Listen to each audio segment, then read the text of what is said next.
Assalamualaikum dan salam sejahtera. Nama saya Arif Zikri bin Zaini Effendi. Saya dari kelas DLS 1A.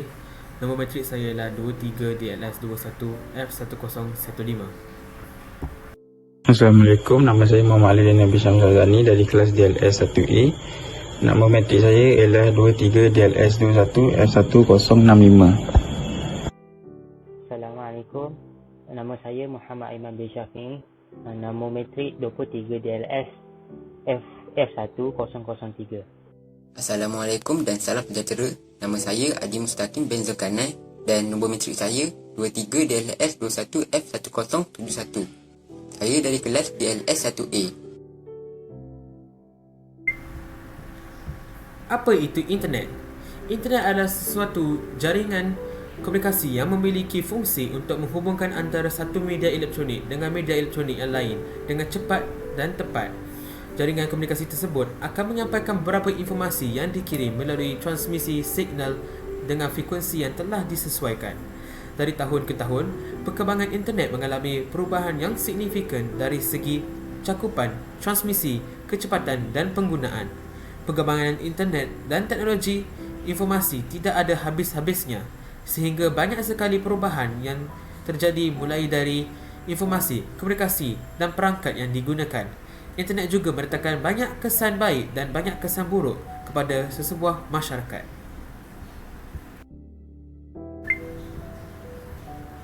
Punca ketegangan internet dalam kalangan remaja. Pusat sosial yang interaktif. Yang kedua, mendapat hiburan secara percuma.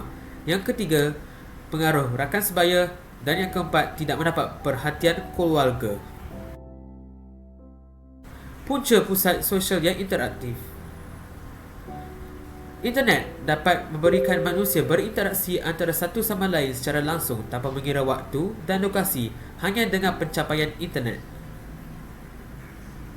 Pengkongsian informasi menjadi lebih pantas tanpa sebarang kawalan atau tapisan.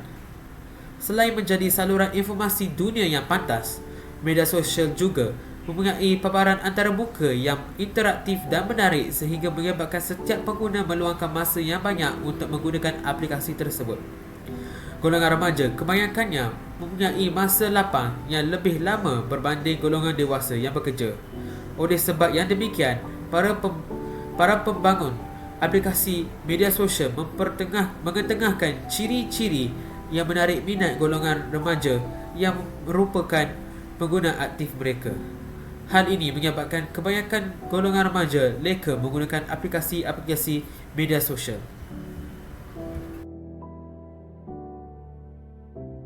Punca kedua pula mendapat hiburan secara percuma.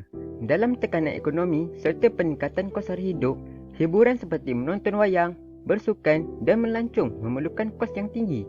Oleh sebab itu, golongan remaja lebih gemar menonton video dan menghabiskan masa di media sosial sebagai hiburan. Contohnya, pasukan bola sepak tempatan mahupun di negara asing menggunakan media sosial untuk berinteraksi dan meluaskan pengaruhnya kepada peminat di serata dunia. Perkongsian video sorotan perlawanan menjadi tontonan utama peminat bola sepak kerana dapat melihat aksi-aksi menarik yang dirangkum dalam jangka masa yang pendek. Fenomena penstreaman video semakin mendapat perhatian dan dikatakan bakal menjadi bentuk hiburan menggantikan rancangan televisyen. Hal ini kerana golongan remaja lebih berminat melihat hiburan yang berbentuk realiti dan secara langsung berbanding rancangan yang mengikut skrip. Hal ini dapat menyebabkan golongan remaja tidak lagi berminat untuk beriadah dan mendapatkan silaturahim. Sebaliknya, mereka lebih berminat menghabiskan masa dengan internet. Punca yang seterusnya ialah tidak mendapat perhatian keluarga. Situasi ini sering berlaku di kawasan urban di mana ibu dan bapa keluar bekerja sehingga tiada masa bersama anak-anak demi merampung keluarga. Maka anak-anak terutama yang golongan remaja akan menghabiskan masa di internet. Tambahan pula, golongan remaja yang tersepit dalam masalah rumah tangga antara ibu dan bapa mereka, rasanya mereka mencari dunia lain seperti media sosial untuk keluar daripada tekanan hidup mereka. Punca terakhir ialah pengaruh rakan sebaya. Golongan remaja cenderung untuk berjumpa dan meluangkan masa dengan rakan sebaya untuk mendapatkan ketenangan dan kegembiraan. Namun begitu, terdapat segelintir daripada mereka yang mudah terpengaruh dengan melakukan perkara yang sia-sia. Yang kedua, golongan remaja juga gemar menggunakan sosial media kerana selebriti dan artis daripada seluruh dunia menggunakan platform ini sebagai cara untuk mendekati peminat mereka. Kesan ketagihan internet dalam kalangan remaja. Yang pertama, bebas melayari laman lucah. Yang kedua, antisosial. Yang ketiga, masalah kesihatan. Dan yang keempat, kemalasan. Kesan bebas melayari laman lucah. Emosi tidak stabil. Mereka yang ketagih kepada video lucah ini sama dengan ketagihan terhadap dadah. Kerana saat mereka menonton video lucah, otak mereka akan menghasilkan hormon dopamin yang tinggi sama seperti penagih dadah. Sebab itulah mereka hanya akan berasa puas selepas mereka melakukan perbuatan tersebut. Kerana dopamin tersebut terhasil dengan banyak, penghasilan hormon dopamin secara tidak normal seperti ini adalah tidak sihat. Mereka akan menjadi cepat marah jika mereka tidak dapat apa yang mereka mahukan seperti menonton video lucah. Dengan tidak mendapat menonton video lucah seperti kebiasaannya menyebabkan emosi mereka menjadi tidak stabil dan resah setiap masa. Peningkatan kes rogol. Apabila perkara ini tidak dibendung, ia secara tidak langsung boleh meningkatkan kes rogol yang berada di dalam negara kerana seperti yang telah dibincang, perbuatan tersebut boleh menstabilkan emosi mereka kerana penghasilan hormon dopamin yang banyak apabila menonton video lucah itu. Maka keselamatan wanita yang berada di dalam negara ini menjadi rendah, di mana ia boleh menakutkan kaum hawa ini untuk keluar dari rumah dengan rasa selamat. Kesan kedua ialah antisosial. Antara kesan antisosial ialah sentiasa berasa resah kerana antisosial ini merupakan sesuatu masalah yang sering berlaku bukan sahaja di Malaysia, malah seluruh dunia.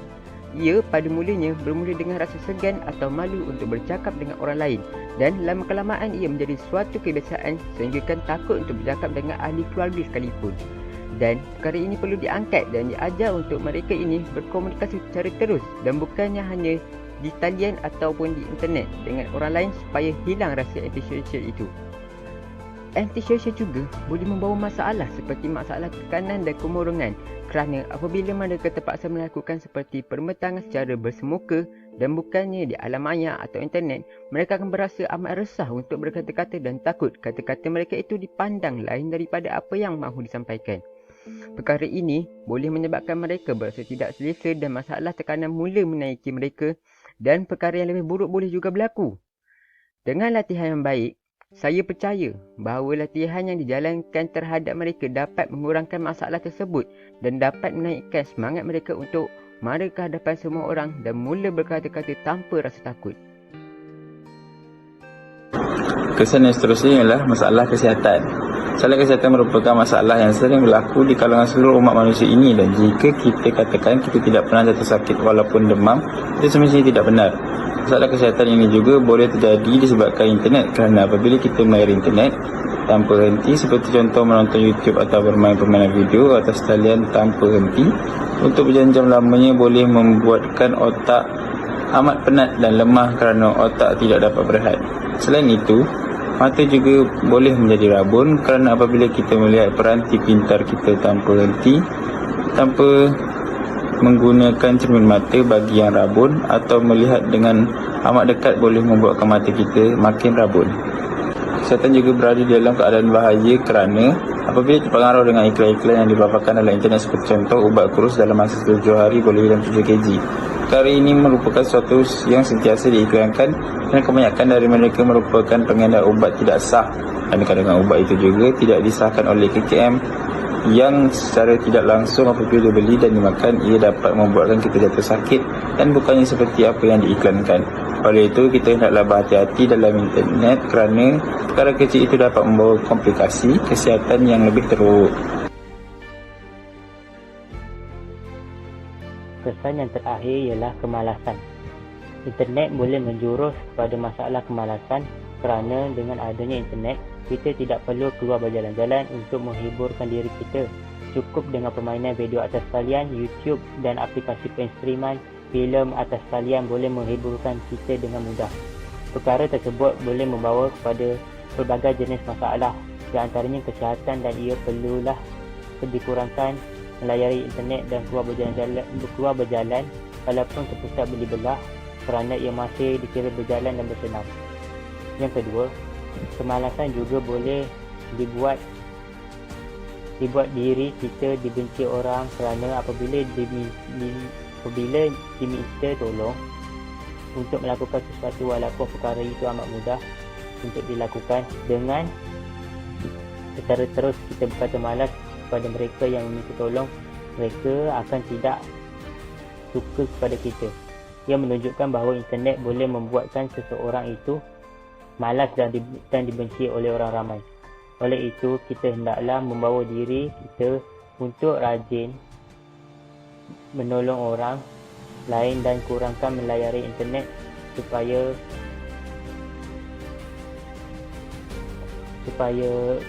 diri kita dihargai. Cara mengatasi penggunaan internet. Yang pertama, mengawal penggunaan internet anda. Yang kedua, mendapat bantuan. Yang ketiga, mengenal pasti masalah. Dan yang keempat, membuat jadual masa.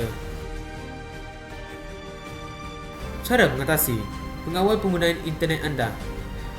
Kembangan inventori peribadi mengenai perkara-perkara yang membuat anda tidak ketagihan internet. Buat senarai aktiviti yang biasa anda nikmat atau perlu lakukan tetapi tidak dapat dilakukan kerana sepanjang masa anda habiskan dalam talian. Ini bukannya bertujuan untuk membuat anda merasa tidak selesa, tetapi untuk memberi motivasi untuk mengurangi penggunaan internet anda. Tetapkan matlamat untuk masa yang sesuai. Tidak seperti beberapa ketagihan, pantang total mungkin bukan jawapan untuk ketagihan internet, kerana internet digunakan untuk begitu banyak tujuan dalam kehidupan seharian. Namun, anda boleh dan harus memutuskan jumlah masa yang sesuai untuk penggunaan internet peribadi anda. Cara kedua pula untuk mengatasinya ialah mendapatkan bantuan. Cari kumpulan sokongan. Kesedaran mengenai ketagihan internet semakin meningkat dan sekarang ada sumber bantuan di banyak lokasi. Kumpulan sokongan untuk penagih internet dapat memberi komuniti pemahaman strategi untuk berjaya mengatasi masalah anda dan maklumat mengenai sumber bantuan tambahan. Hubungi pusat komuniti setempat atau minta orang yang dipercayai seperti ahli keluarga atau doktor untuk membantu anda mencari kumpulan sokongan di kawasan anda. Selain itu, anda boleh jumpa dengan kaunselor. Bantuan profesional dari pakar yang terlatih dalam menangani ketagihan internet sangat membantu dalam banyak kes. Seorang kaunselor dapat menolong anda mengembangkan rancangan tindakan untuk mengurangkan masa yang anda habiskan dalam talian, meningkatkan pelibatan anda dalam aktiviti lain dan memahami tabiat atau motivasi yang menyebabkan anda menjadi ketagih dengan internet. Kumpulan sokongan atau doktor mungkin dapat merujuk anda kepada kaunselor. Cara mengatasi yang seterusnya ialah mengenal pasti masalah. Cari bukti bahawa masa yang dihabiskan dalam talian memberi kesan negatif terhadap mood atau kesihatan mental anda. Penggunaan internet terlalu banyak boleh menyebabkan pelbagai masalah emosi. Sekiranya anda melihat salah satu perkara berikut, anda mungkin mempunyai ketagihan internet, rasa gelisah, mudah marah dan lain-lain apabila anda tidak mempunyai banyak masa dalam talian. Perhatikan tanda-tanda bahawa penggunaan internet membahayakan kesihatan anda. Ketagihan internet boleh menyebabkan pelbagai masalah fizikal.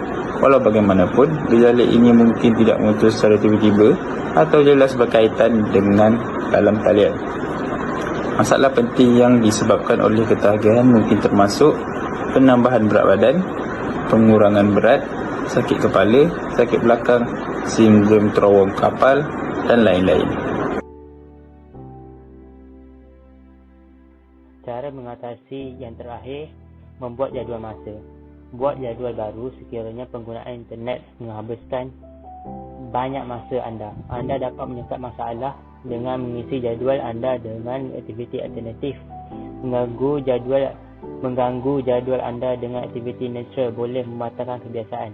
Sebagai contoh, jika anda mendapat diri anda secara melayari dalam talian di rumah setiap petang, ubah jadual anda sehingga pada waktu itu anda pergi ke kedai runcit membersihkan rumah anda atau aktiviti lain yang akan menjauhkan anda dari komputer.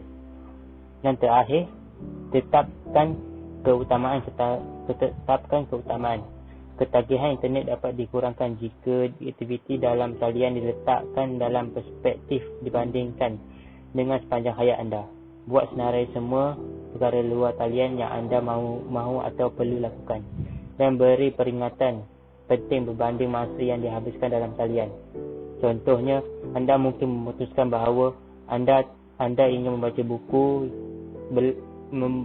buku yang anda ingin baca daripada menghabiskan 1 jam lagi untuk membeli belah dalam talian untuk perkara yang sebenar. Anda tidak perlukan atau mahukan. Utamakan aktiviti luar talian berbanding aktiviti dalam talian. Sebagai contoh, tetapkan tujuan untuk menghabiskan lebih banyak masa dengan rakan secara langsung dan bukan berinteraksi dengan mereka melalui media sosial.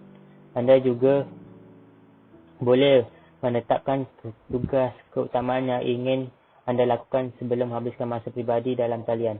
Sebagai contoh, beritahu diri anda bahawa anda akan menghabiskan hujung minggu membersihkan garaj sebelum masuk ke dalam talian.